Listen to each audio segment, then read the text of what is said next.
My print-on-demand stores have made me a full-time income, and today I'm going to be sharing with you the design process that I use to make best-selling designs. We'll review how I actually discover great niches and steps that I take to actually make sure it is in fact a good niche. We'll talk about how I actually find designs that are already proven to sell. We'll talk about how I choose high-profit print-on-demand products as well. That way I'm not making just a few dollars in profit per sale if I'm selling something like a t-shirt or a mug. In the design tutorial today, I'll be publishing everything to a Printify account on a Shopify store. If you don't have either one of those things, you can check out my POD for Dummies course. It has literally all of the step-by-step tutorials you need to build out your store, and the best part is it is completely free. There is a link down in the description. Now, the first step of this process is making sure that you can identify a great niche. And a lot of times to find a niche, sometimes I think about things that I'm personally interested in, different hobbies that I have, or even jobs that I may have had in the past, or jobs that other people have that they could be proud of, or activities that people do, or things that people love to do with family and friends and things like that. A niche is basically just a group of people that share a common interest, a job, or a hobby, like I said. For today's video, we're going to focus on the camping niche. The camping niche is obviously a passionate hobby that people have, something they love to do with their family, with their spouse, their boyfriend, their girlfriend, or something like that. If you need help finding a niche, you could check out this video here that I recently did on the channel, where I went through some more in-depth strategies on the subject. And once you have a niche, it's time to start looking at designs that are already out there. During this part of the video, I'm going to show you how to find trending designs and analyze the different styles, or the fonts, or the colors, or the images, or the shapes, or the text, or anything that is inside of those designs that you can replicate with your own. Remember though, the idea here is not to steal designs. We're not copying other people. We're simply just trying to see what sort of trends exist in our niche that we could use to make our own unique design with. To get started, we're going to use one of my favorite research softwares. It's called Everbee. It basically allows you to see sales data, order data, review data, and more. So that way, as we are looking at designs that are already being sold by other print-on-demand sellers, we can try and identify trends that we could use in our own designs. What's awesome about Everbee as well is they do have a free plan. I will put some info about their software down in the description of this video below if you wanted to give them a try. Some of the links that I have are affiliate links, so if you did sign up, I would earn a commission, and later on today, maybe I can go get myself a coffee with the couple of dollars that I would earn. And what we're going to do is we're going to jump on Etsy and begin doing some design research. Ultimately, I am someone that prefers to sell on Shopify. Like I said at the beginning, if you want to get started with that, I do have the Print on Demand for Dummies course. It's completely free. Even though I like Shopify, we're going to use Etsy for our design research. And like I said, we're going to use Everbee to sort of break some of these things down. Even without a paid tool, you can get some pretty good data just by looking at the Etsy search results. As you're scrolling through, you can see some of the really popular items at the top. Some of them will have a bestseller badge like this. And it's also true that anything here on page 1 is likely doing pretty good, because on Etsy, there's a ton of different items listed for sale. If we scroll back up to the top, we have 82,000 results here for our search term of camping mugs. And if something is ending up on the first page here, then obviously there is something that is working. Like I said before, we want to pay attention to colors and fonts and styles and words and images and shapes, or anything else that we can use to break down a design to look for trends. As I am scrolling through some of these mugs, I'm seeing lots of designs like this one and this one here, this one over here, this one, that all kind of have like these line art styles showing like a camping scene, mountains, a sun, a moon, things like that. If we click into those items, we can see that this one here has 32 reviews, this one here has 45, and this one here has over 500 product reviews, which likely means they made a bunch of sales. One cool thing about Everbee is you can click this little analyze listing button and it will open up and show you a whole bunch of really awesome metrics about the listing you're looking at. You can see here that they estimate this makes about 93 sales a month, that it's about $1,800 in revenue per month, and we're looking at about 3,800 sales since the item was listed about 3 years ago. The other design we found, this one here, is showing 193 sales inside of Everbee, and this one here is showing 137 sales. So for me, as I'm scrolling through and looking at these designs, seeing this line style that they have and also the sales backing it up, it tells me that if I was to recreate my own camping design with a similar style of design using trees and mountains, maybe a campsite scene or something like that, I could also potentially have some success. And now obviously it's never going to be that easy, meaning you're likely just not going to throw together a campsite themed design and put it on a platform or on your own Shopify store and instantly start making sales. A lot of times you're going to have to make multiple designs with different words or different styles and different fonts and different colors and things like that. The point of all of this is to identify trends within designs that are already selling, so that way we can use them to ultimately craft our own unique design. Inside of my Print on Demand for Dummies course, I talk a lot about mindset, and I share a few stories from my print on demand journey when maybe things didn't go so well. And like I said before, you can check that out. There's a link down in the description. It is completely free. Inside of Printify here, we can see that there are tons of awesome print on demand products for us to sell. Earlier, I mentioned that a lot of people camping are likely going to be potentially doing it with a family member or a friend or their family or their boyfriend, girlfriend, something like that. I think it would be cool to sort of create canvases, sort of smaller ones that people could buy and hang in their house. I think if we were to sell something like this here, like an 8x10, allowing people to personalize it in the same way that we saw some of those mugs on Etsy, that could be a neat idea. If we look at the Google trend here, we can see that print on demand is quite literally at almost an all-time high right now for interest in the business model. To me, that tells me that I want to try to choose something that's a little bit less saturated, especially seeing how just here on Etsy, camping mugs has over 80,000 results. Same thing here when I type in camping shirts, we have over 180,000 results. Just to show you the difference, camping canvas has just 33,000 results, and I would bet that based on what I'm seeing here, that not everything actually shown in the results is actually a canvas. So far, we're seeing tons of other products that have nothing to do with canvases that you hang on the wall. I think a lot of canvas bags and other things are going to be showing up. I do think a canvas could be a little bit less of a saturated product for us. For today's tutorial, I'm going to be using Kittl. This is an awesome graphic design software. They also have a free plan as well. I put a link down in the description if you want to check them out. What we're first going to do is click on New Project at the top. From here, we'll need to input the sizes for our actual product that we're going to be selling. To find that information, we can simply go into our print on demand supplier. For me here, I'm using Printify. We're going to scroll down and click on Start Designing. This is going to open up the design creation window. If you scroll down on the right hand side, you will see a print area size. This is the size that you actually want to make your design file. For this specific product, it says 3000 by 2400 pixels. We are going to come back into Kittl and type that in. I'm also going to change the DPI to 300. This is going to give us a better print quality once the item actually prints. And now we have a blank project, which will be the perfect size to create our canvas inside of Printify after we're done here. And this is the part that a lot of people struggle with, figuring out what to actually put in their design. Like I said before, Kittl is awesome. They have all of these preloaded graphics in here, everything from different shapes to various ornament type of things that you could include in your design, as well as illustrations as well. You can literally piece the entire design together with what you have in here. What we identified before is that this line art style of these camping scenes with the mountains and the trees and stuff like that is quite popular in this niche. So that's kind of what we're going to go for here with our canvas. Obviously, as I'm piecing this together, this is just an example. I'm not claiming in this video to actually be creating a best-selling design. I'm just trying to show you what I do in order to actually create best-selling designs. The goal here is to show you what you should do, and then you are going to do it and do it and do it and perfect it until you get yourself a great design. Here inside of Kittl, inside of the illustration section, we can see that they have all of these outdoor pictograms for us. If we click Show All and then expand it, we can see that there is just tons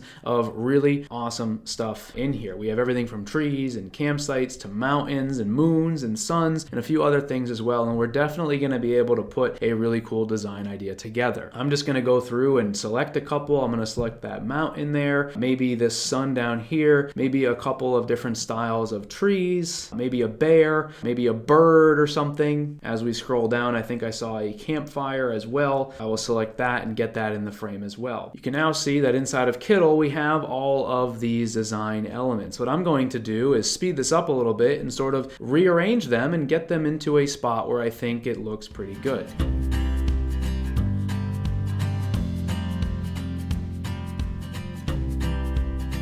And now we have this sort of arranged in a way that looks very similar to some of those mugs that we found. One thing that I'm going to do is I'm going to select each item. I'm going to make them black. Again, just like we saw on some of those designs that we're selling on Etsy, this is the style that seems to do quite well. Obviously, if you wanted to play around with different colors, you could. I am just going one by one here, and I am turning each one of these elements black, so that way we have a really nice black look on the screen with all of these vector line art items. What I'm now going to do is press Command A on my keyboard and sort of bring this into the middle here. I'm going to slightly elevate it just a little bit because I'm going to be adding some text down below. I think right here looks pretty good. One thing that I did notice though when I was going through some of the designs was that we see several of them that sort of have this like gradient color effect. If we go through, we can see some of them that have this like orange, yellow, and blue and green color in them. This one here has it as well that says Camp Schaefer. As we scroll up, we continue to see some of those as well in here. This one over here on the left, these ones here, and also this one up here. I noticed inside of Kittle, they actually had an element that we can upload in here that might actually help us to sort of mimic some of those colors. And obviously, if I was playing around with this a little bit more than I am right now, I could spend a little bit of extra time trying to get this to,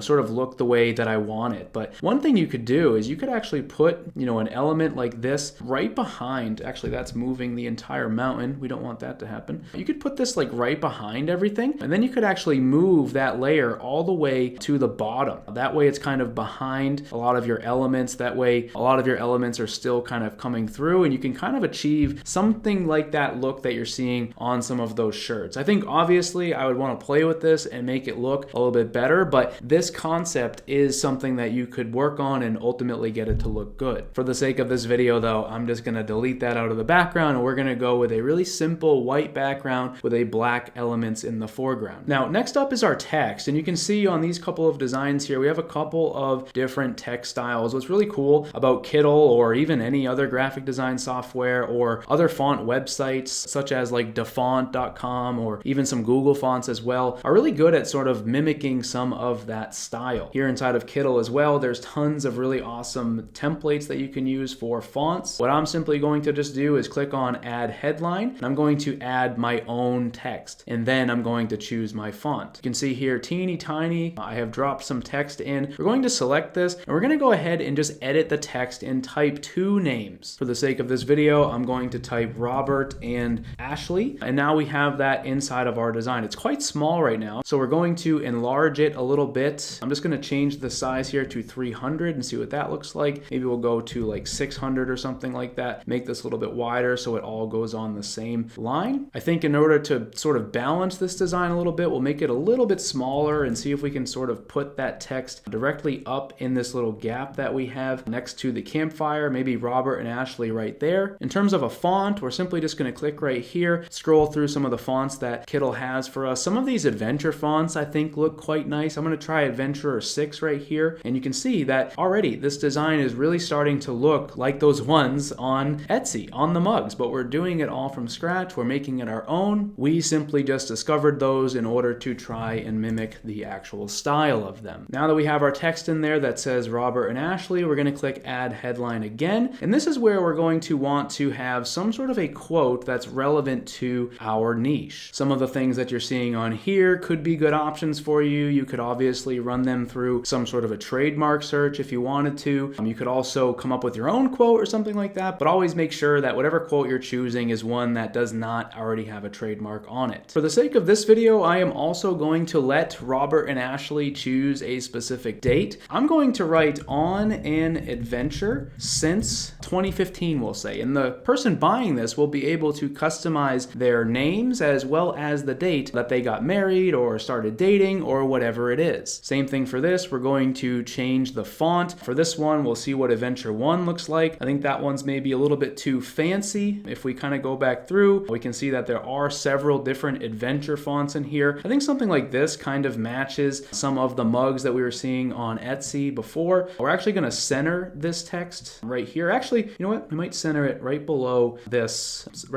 text. Let me make it a little bit smaller, just like that, on an adventure since 2015. And there is our design. Like I said, you're probably going to want to play with this over and over again. You might even want to create multiple versions where you could actually go through, you could add in different trees, you could do something different with the sun, you could do something different with the text. The idea here is to mimic what we found and create our own version of it. The next part of this is actually publishing the design to your store. Here is our finished design. We have it on a mock-up showing here on our Shopify site. If you need help doing that, like I said before, inside of my POD for Dummies course, I show you how to do this step by step. If this was a real store that I was creating, I would create not only this version of the design, but also some others as well. Maybe I would bring in different animals or different trees and different mountains and different quotes and different colors like I was saying before. The idea though is to mimic what we found on Etsy. Obviously, sometimes as you're doing design research too, you could use Google, you could also search on Amazon, you could also go through and look at Facebook or Instagram as well. Basically, the point of this video was to share with you how to kind of identify a niche. Also, once you identify a niche, think through different product choices for that niche, trying to choose something that might be a little bit less saturated than what's already out there. You can look at Etsy search results to give you a good indication of how many other people are trying to sell that product. What you could also do is then start looking at the different design elements that you're seeing in some of the best sellers. We looked at t-shirts, we looked at mugs, we found that there was a common trend between them, and we ultimately created a brand new design, completely unique on a much better and more profitable print-on-demand product. Hopefully this was helpful. If it was, let me know down in the comments below. If you want to see me do this for more niches as well, I definitely can. Thank you guys for watching, and I will see you in the next video.